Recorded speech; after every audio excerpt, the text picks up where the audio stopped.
Most people think about food first when they imagine a long power outage. They picture empty grocery shelves, cold meals, and a pantry that suddenly feels too small. But in a real grid-down emergency, water becomes the priority much faster than food. You can go a surprisingly long time without eating a full meal. It will not be comfortable, but your body can handle it for a while. Water is different. Without safe water, everything gets harder quickly. Drinking, cooking, washing your hands, cleaning dishes, caring for kids, caring for pets, taking medication, flushing toilets, and keeping basic hygiene all depend on one thing that most homes assume will always be there. The problem is that most households do not actually store enough water. They may have a few bottles in the garage, a half case in the pantry, or a couple of gallon jugs tucked under a shelf. That feels like preparation until you do the math. 1 gallon per person per day is the common starting point for emergency planning. That covers basic drinking and limited hygiene. It does not cover long showers, laundry, normal dishwashing, or watering a garden. It is just a practical minimum. So for one person, 3 days means 3 gallons. For a family of 4, 3 days means 12 gallons. A 2-week emergency for that same family would require 56 gallons just to meet the basic 1 gallon per person per day guideline. That number surprises people because water is bulky, heavy, and inconvenient to store. But that is exactly why planning ahead matters. When the water stops flowing, or when officials say tap water is not safe to drink, the time to figure it out has already passed. A good water plan should answer 3 simple questions. How much water do you have? Where is it stored? And how will you make questionable water safe if your stored supply runs low? Start with the amount. If you are new to preparedness, do not try to build a perfect system overnight. Start with a simple goal, 3 days of drinking water for every person in your home. That alone puts you ahead of many households. Once you have that covered, expand to 1 week. After that, work toward 2 weeks if you have the space. The key is to make the system realistic. If your home is small, you may not be able to store several large barrels. That does not mean you should do nothing. Smaller containers spread across different locations can still give you a useful reserve. A few cases of bottled water, several 5-gallon containers, and a couple of sturdy water storage boxes can create a flexible backup without taking over your entire living space. One of the biggest mistakes people make is relying only on thin disposable plastic bottles. They are convenient, and there is nothing wrong with keeping some, but they are not a complete long-term plan. Bottled water can be damaged by heat, sunlight, and rough storage. Cases get crushed. Bottles leak. Plastic can become brittle over time. For a stronger setup, use containers designed for water storage. Food-grade water containers are made to hold drinking water safely. They come in many sizes, from small portable jugs to large drums. The best option depends on your space, your strength, and how you would actually use the water during an outage. A 55-gallon drum sounds great until you realize you cannot move it once it is full. Water weighs more than 8 pounds per gallon. That means a full 5-gallon container weighs over 40 pounds. A full 55-gallon drum weighs over 450 pounds. Large containers are useful, but they need to be placed carefully before they are filled. Smaller containers are easier to move and easier to rotate. They can be carried to a kitchen, bathroom, vehicle, or outdoor cooking area. For most families, a mix of sizes works better than one giant container. Large storage gives you volume. Smaller containers give you flexibility. Where you store water matters almost as much as how much you store. Keep water in a cool, dark place when possible. Heat and sunlight shorten the life of plastic containers and can affect water quality over time. Avoid placing water directly on concrete if you can. Use a shelf, pallet, board, or mat to create a barrier. Also avoid storing water near gasoline, pesticides, paint, cleaning chemicals, or anything with a strong odor. Some plastics can absorb smells over time, and you do not want your emergency drinking water sitting next to chemicals. Good places often include a pantry floor, a closet under a bed, a basement shelf, a utility room, or a shaded garage if temperatures stay reasonable.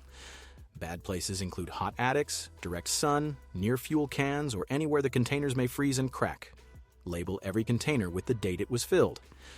This sounds small, but it prevents confusion later. If you have several containers, you do not want to guess which one is fresh and which one has been sitting for years. For commercially bottled water, follow the storage guidance on the package and rotate it regularly. For water, you fill yourself, use clean, food-grade containers, and clean them before filling. Do not use old milk jugs. They are difficult to clean thoroughly, they break down quickly, and leftover proteins can encourage bacterial growth.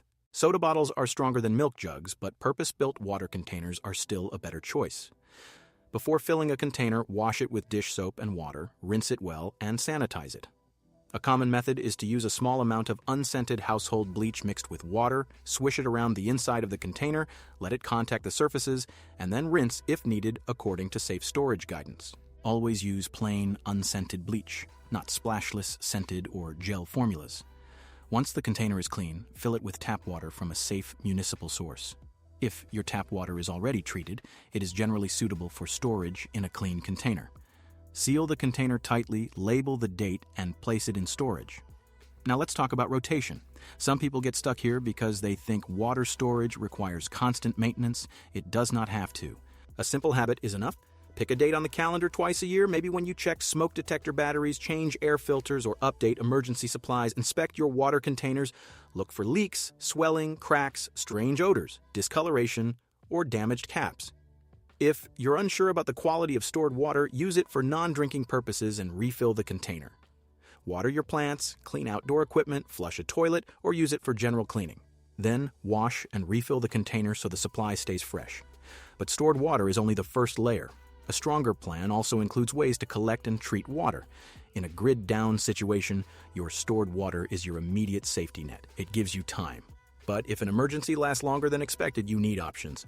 Depending on where you live, those options might include rainwater, a nearby stream, a pond, a water heater tank melted snow, or water from pipes inside the home. Not all of that water is safe to drink. That is why treatment matters. A basic water treatment plan should include at least two methods. Filtration and disinfection work well together. A filter can remove sediment, particles, and many contaminants depending on the filter type. Disinfection can help deal with harmful microorganisms. Boiling is one of the most reliable methods when fuel is available. Bringing water to a rolling boil can make it microbiologically safer, but it does not remove chemicals. That distinction is important. Water from a clear stream can still contain microorganisms. Water from a flooded street can contain chemicals, sewage, fuel, and other hazards. No simple home method makes every water source safe. Choose the cleanest source available, avoid suspicious water whenever possible, and treat water carefully. For home preparedness, keep a simple water filter on hand. This could be a gravity-fed filter, a portable camping filter, or another reliable system designed for emergency use. Also keep a way to disinfect water, such as purification tablets or properly stored unscented bleach. Learn the instructions before you need them. During an emergency, you do not want to be reading tiny print for the first time while everyone is thirsty. Another overlooked source is your water heater. Many homes have 30 to 50 gallons of water sitting in the tank. If the water supply is interrupted, that water may still be available. You need to know how to safely shut off the intake valve to prevent contaminated water from entering, turn off power or gas to the heater before draining, and access the drain valve. This is something to learn in advance, not during a crisis. Toilets are another reason to store more water than you think. Drinking water is the priority, but sanitation quickly becomes a comfort and health issue. You do not need drinking quality water to flush a toilet. Stored utility water, rainwater, or used dishwater can often serve that purpose. Keeping a few containers marked non-drinking water can help protect your clean water supply.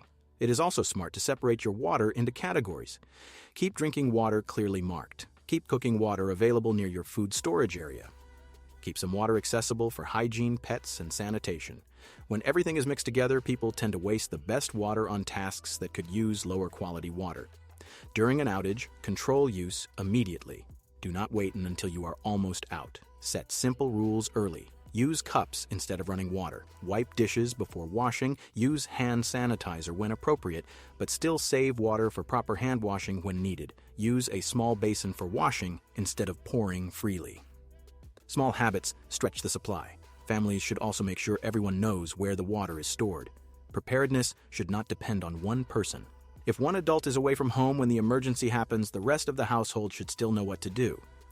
Show them the containers. Explain which water is for drinking. Explain which water is for cleaning or flushing. Keep instructions simple and visible. Pets need to be part of the calculation too. A large dog can drink a lot of water, especially in hot weather. Cats, small animals, backyard chickens, and other animals all add to the daily requirement. Store extra for them. In a real emergency, forgetting pet water creates stress fast. Another practical habit is to keep some portable water in your vehicle or go bag, but be realistic. Cars get hot, and water stored in vehicles should be rotated more often. It is still useful to have a small amount for traffic delays, roadside problems, or evacuation situations. Just do not count vehicle water as your main home supply. A well-organized water setup does not need to look dramatic. It can be simple.